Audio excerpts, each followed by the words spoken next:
if you have a dream and it's always haunting you every night, that means it's your calling. This episode is brought to you by... Hi, everybody. We're out here in downtown LA, and right next to me is no other than Marc Anthony Nicolas, two-time Emmy Award winner. Thank you so Hi, much. how are you doing? Good. It's so nice to be on your show. Yeah, it's a beautiful day out here. It's not too hot, and it's actually windy. Yeah. And It's perfect. We're here in yes, downtown Los Angeles. It's such a beautiful weather. yes, and that is so cool. Yes, I'm doing a lot of things in Los Angeles, working on CBS and also having my talk show on GMA Pinoy TV, which is really Yeah, exciting. that's something that we're really looking forward to, and I actually saw your trailer, and oh my gosh, like there's so many things that are going to be coming up. And talking about LA, so like a few feet away from us is actually the location of Grand Central Market. Yes. And I was just telling him earlier that one of his guests, Alvin Kailan, used to have egg slut over Oh there. my God, Excellent is so amazing. I love Yeah. their breakfast sandwiches. I just love everything about that. And they have an Excellent in Las Vegas at the Cosmopolitan Hotel, so you guys have to check it I'm out. looking forward to your show. And so tell me, like, how did you get started, like, with hosting and producing shows? I always wanted to be in the entertainment industry ever since I was 7 years old. I would watch television all day long, and my mom would say, like, why do you watch TV so much? And I'm like, little did she know that I was actually watching television because I was dissecting the setting, the lighting, the wardrobe, the dialogue, the monologue. So ever since at the age of 7, I was manifesting something, and I always wanted to be in the entertainment industry. And then I was at Olive Garden, serving tables and breadsticks and pizza. And after that, I got my big break as a production assistant in a reality show.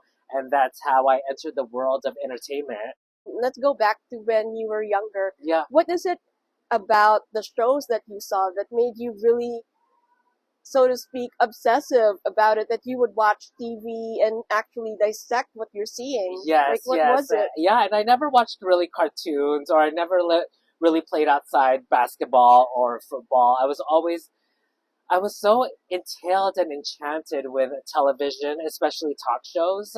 And for me, working on talk shows is a very big deal because I know we're going to be talking about my career in the talk show industry. But talk shows for me are just like an amazing thing back then. Like I used to watch Oprah and Jenny Jones, and I just like marveled at the stories of everyday people. And I was like, wow, I really want to be a producer, a talk show producer one day because I want to highlight the stories of these everyday people. Mhm.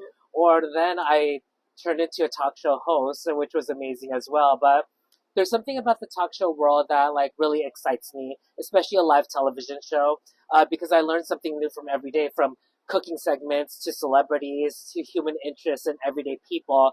I'm one of those producers that know everything, every genre of mainstream television. Can you take us through what happens in a live show? Yeah, for sure. So in a live show, it's totally different because I worked on the Ellen DeGeneres show, the Tyra Banks show, Kelly Clarkson show, and now I work on the talk. So every talk show is very different when it comes to producing.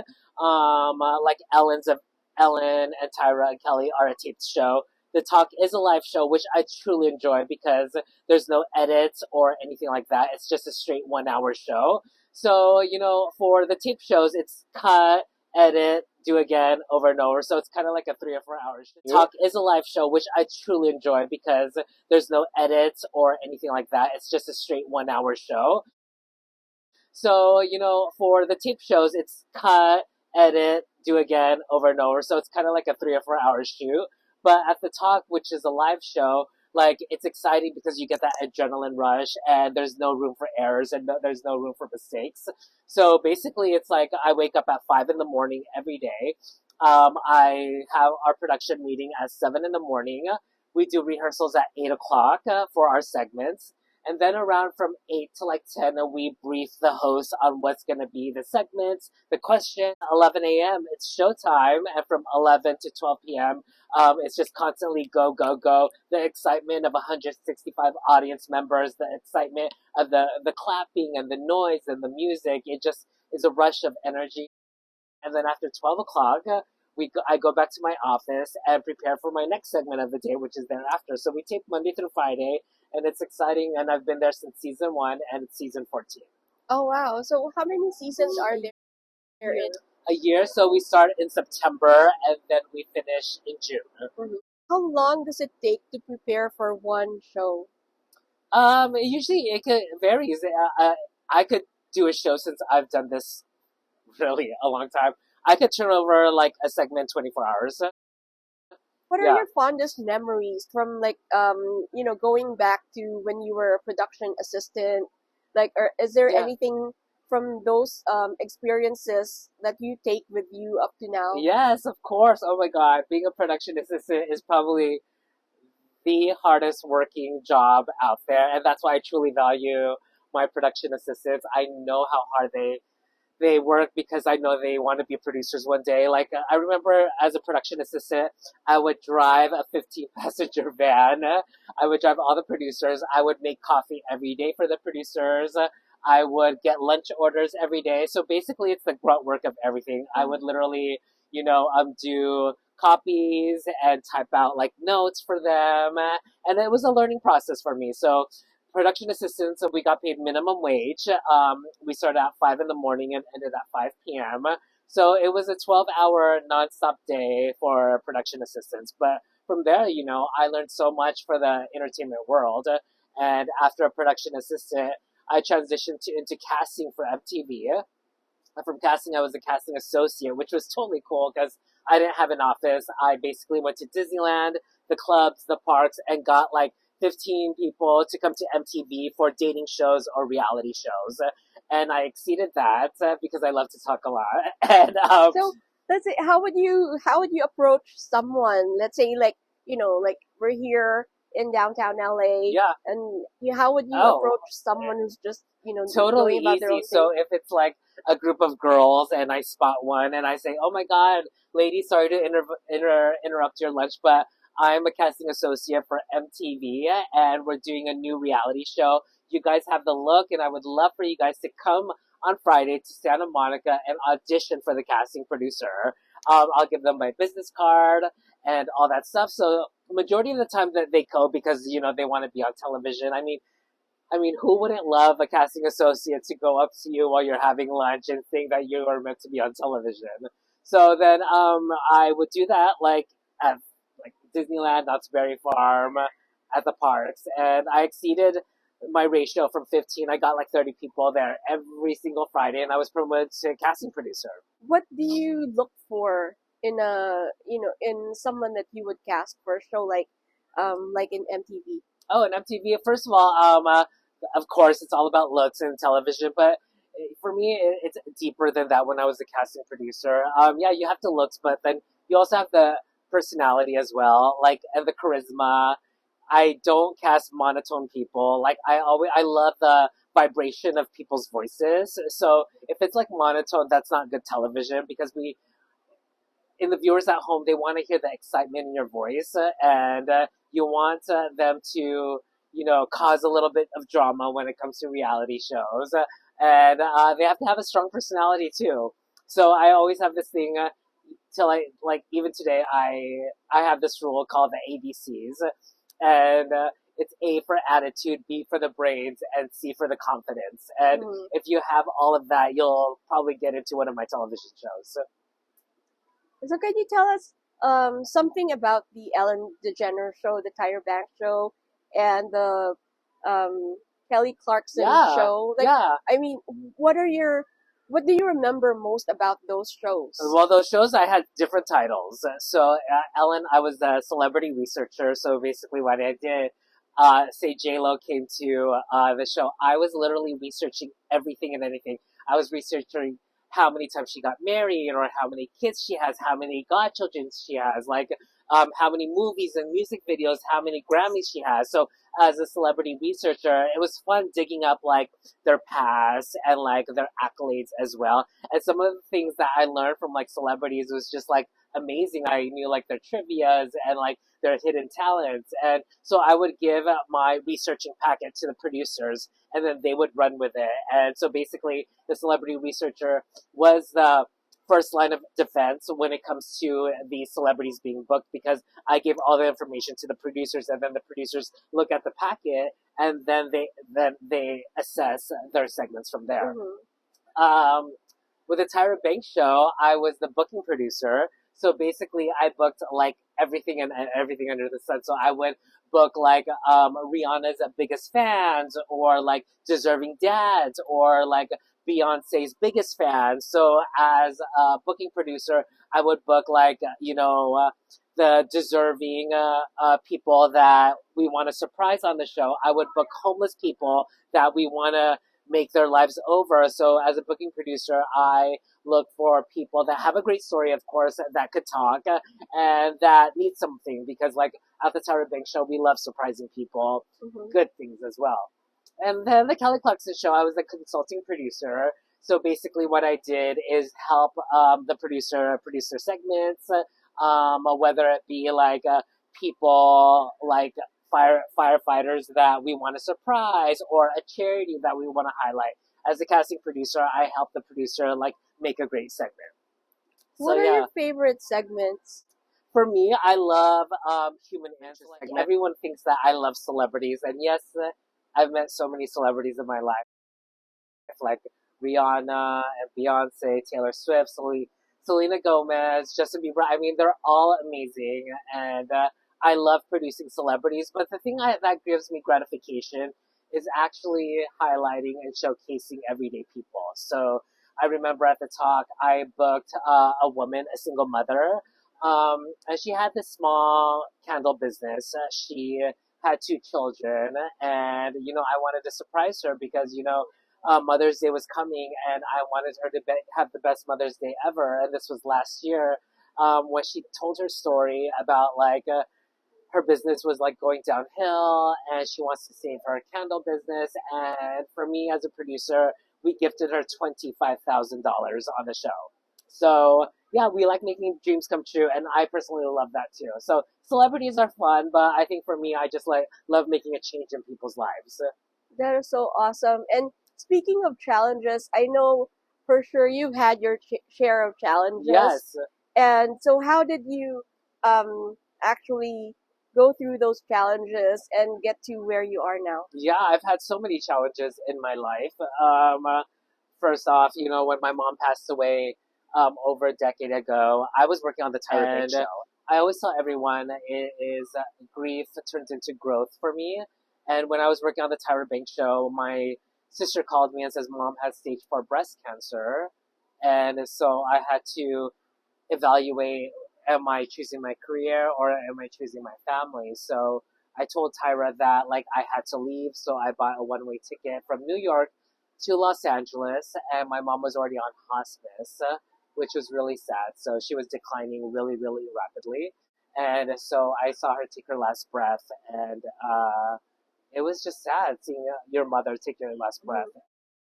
And, death is a part of everyone's life. It happens to everybody. It's inevitable. So from there, when she passed away, I was just like in literally a rut. I just fell into depression. I couldn't eat and sleep. I just had to snap myself out of it. So fortunately, from there, I got a job on The Talk as one of the producers over there. So what was the turning point that made you want to get up again in the morning and want to do what you're doing again and go back to TV? Yeah, falling into depression is a very, very, unspoken rule, unspoken kind of conversation. But for me, like, I learned to express my emotions with my family and my friends. So if you're out there, you need to like talk it out. You can never let it be bottled inside, because when you bottle things inside, it'll just eat you up alive. So once you talk, you release that kind of like stress. You release like all the emotions. You release the depression. So talking it out made me realize that my mom didn't want me to be in that state of mind anymore. So I literally sent my resume to ABC and CBS and NBC and every talk show out there. And there's a new talk show that was coming called The Talk that was hiring producers. And Sarah Gilbert, who played Roseanne, who played Darlene and Roseanne, what created The Talk, and she interviewed me, and she hired me right on the spot because I had, expertise on the Tyra Banks show and the Ellen show, and she hired me as one of the producers, and I'm like the first and only Filipino producer out there with 2 Emmy wins, which I'm so excited. So being the first and only producer on The Talk really gives me a responsibility to get those Filipino stories out there and to try my hardest to represent the Filipino community. Because in a room full of non-Filipinos at CBS, I find it amazing for me to be that voice for all of the Filipinos. And we're very grateful for you for that, and representing Filipinos and Filipino Americans around the world. Yes, And yes. And so you've been behind the scenes and behind the camera for a very, very, very long time. Yes. What made you decide to be actually in front of the camera this time around? I always, it's so funny because I've always wanted to be in front of the camera. Like, ever since I was casting people, I'm like, oh my God, these people, like, I could probably be casted for one of the reality shows too. But I always had an itch for like being in front of the camera because I've worked in back of the camera for almost like 15 years, and I always wanted to be in front of the camera, but not in reality shows. I never wanted to be an actor because I never wanted to like memorize lines, and I always wanted to be a talk show because it's unscripted. I could be myself. I chose the title "Make Your Marc." Marc with a C, like my name. And the reason why I chose Make Your Marc is I always ask myself, how can I make a mark in the world? And that was always my motto in life. So if ever I thought, like years ago, were ever to have a talk show, it would be called Make Your Marc, because Make Your Marc is an interesting talk show which airs on GMA Pinoy TV on Sunday. So, like, it's not a regular talk show. Like, literally, yes, it's a Filipino host with a Filipino trailblazer. Yes, I understand we have that in every, Filipino network out there. But there is a twist. And this is how it was, like, sold. And this is how they loved it. So, yes, I interview Filipino trailblazers that have made their mark. So whether you're a chef, a doctor, a dancer, a singer, I highlight these trailblazers and I enhance and showcase their story. But there's a twist. I invite a second guest, a teenager or a 20-year-old who aspires to be like the chef, who aspires to be like the fashion designer, who aspires to be like the singer. And now the trailblazer becomes the mentor and the younger person becomes the mentee. And together they join forces and how they could help make this young child's life better. So that's something that's It's new. different. It's Yeah. never been done before in Yes. mainstream. It's never been done in the Filipino world. And I'm not just talking to them one-on-one. As a chef, we're going into the kitchen. As as a fashion designer, we're gonna go on how they think and go into their showrooms. How of a singer, we're gonna see them like sing and see them in their element. So it's not just like a sit down, but there's also another layout where we go to the Trailblazers world with the guests, and then they help mold this next generation into be the best that they can.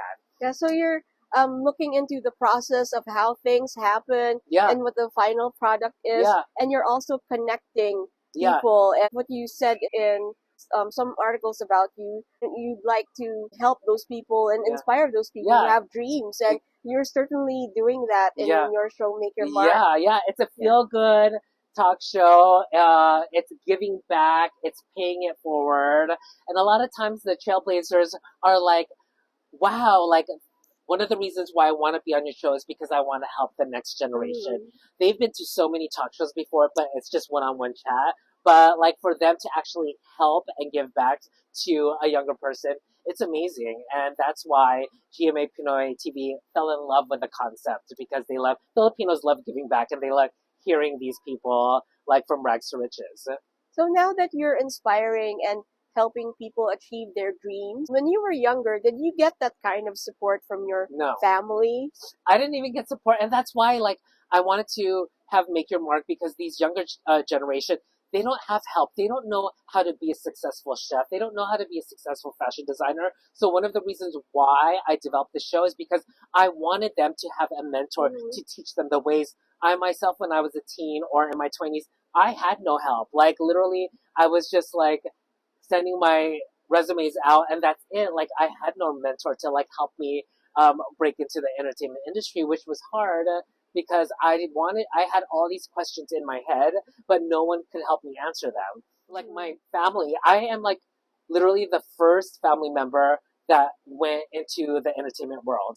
Majority of my family are like nurses or in the medical field or in insurance or physical therapy, but no one really helped me become a talk show producer or a talk show host, because no one knew any better. Yes, and that is so true, because, you know, like in our generation, it's really about following the path that your parents had for you, or what they thought your path was. Yes, right? yeah. And we're seeing a lot of the younger generation of Filipino Americans, especially here in LA and Southern California.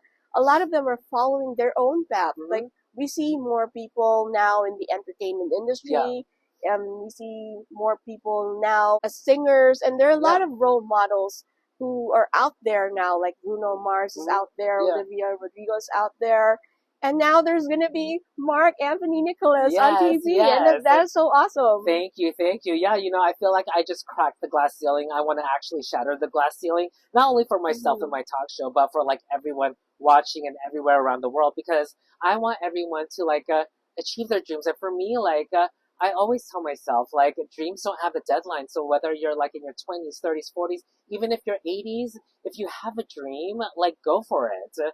And that's what I'm doing now. It's like, you know, if you have a dream and it's always haunting you every night, that means it's your calling. And regardless how far the reach may be, just know that, like, dreams are to be to be made a reality, and for you to be. And there's the only person that's going to help you is you yourself. No one else is going to help you make your dreams come true. No one else is going to get you out of bed. No one else is going to help you, you know, get the talk show that you want. It's all you, boo, and you're like your number one cheerleader, and that's all. That's all it is, you know. And it's amazing how you can be a cheerleader for a lot of our younger Filipino Americans. Yes. I'm cheering everybody on, you know. Yeah. So if you want to be like that teenager or that 20-year-old that wants to be on my talk show, you can always like DM me. I always try my best to answer everyone on Instagram. But yeah, I find like the most interesting story of that teenager, that 20-year-old. With Alvin Kailan, I booked a 17-year-old, and his name is Ian. Ian's 17 years old, and he just had a gift for cooking.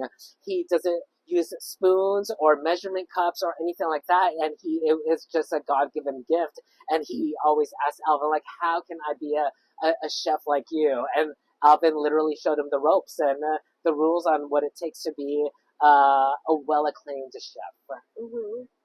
That is so cool. And so going back to the talk and all of your other talk shows that you produced, like being awarded 2 Emmys for those shows, can you help us go through that process? What was it like? There aren't a lot of Filipinos or Filipino Americans in the world of entertainment, especially here in the U.S. So what was that like? Well, yeah, so I got 2 Emmys, and literally all my life I wanted an Emmy. And the first time I won, they called the Outstanding Talk Show goes to The Talk on CBS. And, you know, it was like an out-of-body experience for me walking to the stage. It was just slow motion for me, and I was just like, everyone's clapping slow motion. I couldn't hear anything. The lights were on us. So mind you, like the dozen producers were on stage. Of course, I was the only Filipino producer up there, and my life literally flashed before my eyes. Like the spotlight was on us. There was like a dozen producers, and when they were like mentioning the talk on stage, I just felt like a flashback of myself growing up in the Philippines, being bullied as an elementary student and a high school student. Me like getting my PA job, and like it was a flashback because it's a milestone. Like not every day am I on the Emmy stage and getting awarded for being an Emmy, and it was like literally an out of body experience. And for me to like beat Ellen and The View and all these amazing talk shows, it was like a dream come true.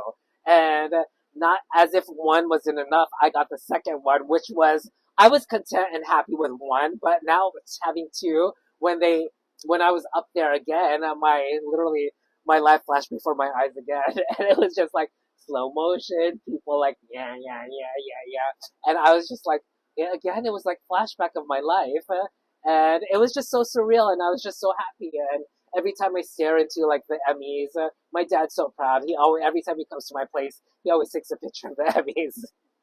So yeah, but if I win an Emmy this year, I don't know where to hold it because I have one Emmy, two Emmy. Where am I gonna put it? What?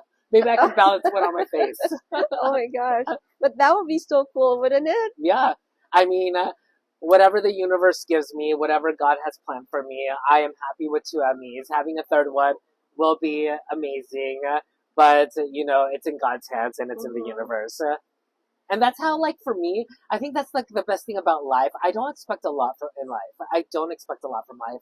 For me, I just wake up, I work hard, I'm motivated, I take a project 110%. I never half half. I don't know if I can say it. I never half-ass it. Like for me, if I do an interview or if I do a project or if I do a hosting gig, I give it like my all. It's either all or nothing. I'm always prepared. I always come prepared.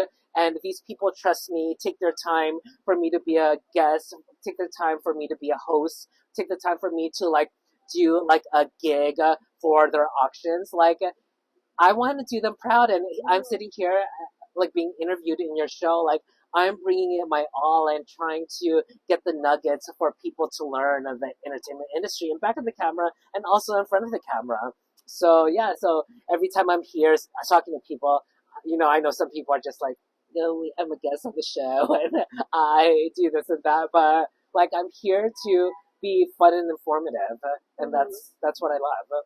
So what can we look forward to in Make Your Mark? Make Your Mark is crazy fun. I'm so excited because it's a younger demo. So I have a younger demo, which is like younger trailblazer. So basically, I discover the undiscovered. I highlight and feature these trailblazers. And the reason why I don't call them guests, I call them trailblazers. And that's never been done in the talk show world before. People always say, my next guest is blah, blah, blah, blah. But I always say, like, the next trailblazer is Kenneth Barlas. Our next Filipino trailblazer is Renella Ferrer. I call them trailblazers because it's not every day you hear the word trailblazers, but it is a word that is so meaningful because you're blazing the trail for all the not only Filipinos, but for everyone watching as well. So whenever I say my next trailblazer, they get so happy too. They're not guests, they are trailblazers. And it's so hard for me to pick the trailblazers because I know there's so many trailblazers out there, but I do my job diligent and there is a process that I take. Like, how is this trailblazer? How have they been a trailblazer? How are they going to be a trailblazers? How are they going to be a trailblazer on Make Your Mark? So it's all about like fun. It's one-on-one interviews is usually the first segment. Second segment, I then invite the guest who's the teenager or 20-year-old. And the third segment, we do a fun activity. So whether it be a chef or in the kitchen cooking or a fashion designer, we're helping transform and giving this girl a makeover. And then the fourth segment is goodbye. It's a simple recipe, but it's impactful as well. So it's like so fun, and it's not just the same location. We're like in different locations, so that's why the tapings tend to be like hours because we're always shooting at different places. But that's fine because we edit it into a 30-minute show, and it's just so fun, and I can't wait for you guys to watch it. That is so cool. I mean, I'm excited. Yes, you should be I'm excited. excited. Like I want to watch like a lot of the episodes that I've seen in the trailer. Yeah. And you notice, like, in the trailer, it's not just one-on-one. We're like, I'm literally, I found a trailblazer. Her name is Mary Chris LePay. She's Chris Hemsworth and Halle Berry's fitness trainer. So she is a Filipino fitness trainer trailblazer, and she like teaches me how to do squats and sit-ups. So like not only is like the teenager 20-year-old learning something, I'm learning something new too on, like, you know, how to lose weight, how to eat right, you know, how to cook with a chef. So not only is my guest learning from the trailblazer, I'm learning as well, which is like a win-win situation for everybody.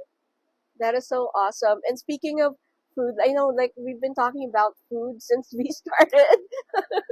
Hey, what's your favorite Filipino dish? Oh my god, my favorite one is, of course, chicken adobo. I love chicken adobo. I do love lumpia too. I get those frozen ones from like Seafood City, and then whenever I get like a craving, I just get like 10 and then just fry it in the frying pan. That is so awesome. Like, But I don't know how to cook. I don't know how to really? I don't know how to cook, and I know like chicken adobo is so easy, vinegar, soy sauce, but I tried it once. It didn't taste like chicken adobo. It tasted icky. Are you serious? Yeah. Oh my God. So then I just got the chicken out, and then I just fried it and ate it. That is I don't so know how to cook, cool. so Really? so Alvin taught us how to Yeah. cook. Yeah, he was cooking. He was teaching us how to cook his famous hamburgers. Oh, that's Yeah, right. his smash burgers, That's because right. he has a new restaurant That's called right. Amboy. Yes, and yeah, and that's something that we should check out too. Like Yes. Amboy. Yeah. Yeah, I've been to one of them. Yes, Yeah. it's totally good. Totally. I love all my trailblazers. My trailblazers, there's a dozen of them. From Boyabunda to Dr. Audrey, who Mattel reached out to. She's a real doctor, and Mattel reached out to her, and now she is the first Filipino Barbie doll. Yeah, and then I have Patrick Packing, who's the first and only Filipino dancer on Magic Mike. I have all these like amazing people on the show. That is so awesome. Kenneth Barles, who's a fashion designer for Janet Jackson, Alicia Keys, Renella Ferrer, national anthem queen who sung the national anthem for the Lakers and other amazing basketball shows. And who else? Joseph. Joseph is a Filipino, and he is named 2024 Teacher of the Year. Out of 330,000 teachers, he is named Teacher of the Year 2024. That is so Yeah. cool. I'm certainly hoping you find a lot more of trailblazers to feature. 'Cause Yes. that's something that we need in the Filipino Yeah, American yeah, community. yeah. And if you guys have a trailblazer, whether it be yourself, a family member, or a friend, if you have a trailblazer that you'd like to nominate, feel free to go ahead and DM me, and I'll totally do my due diligence to like get the proper care and try to make them part of Make Your Mark season 2.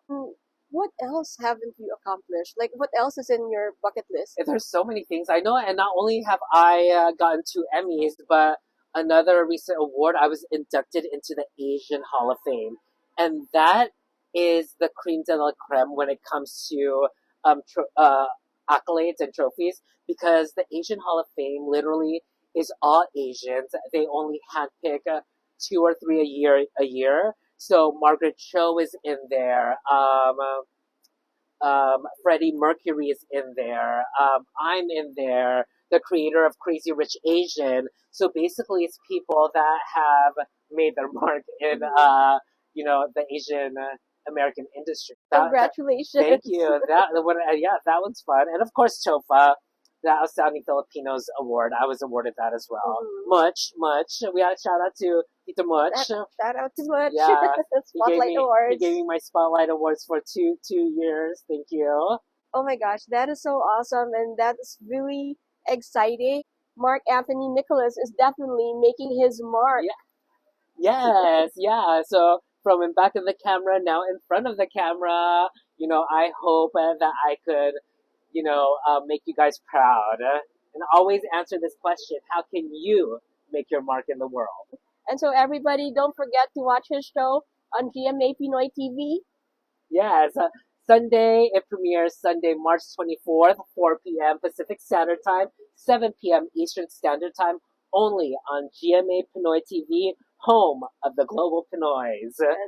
Thank you so much for being with us. You're welcome. this You're afternoon. welcome. Thank you so of much. course. And we'll see you soon. Bye, guys. Bye. Mwah.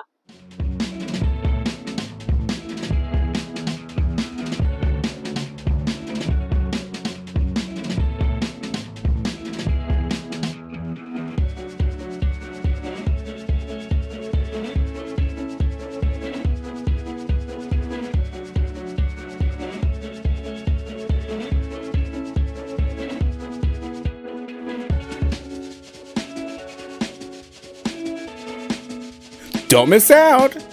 Want to be seen? Want to be heard? Want lots of exposure? Ask us how.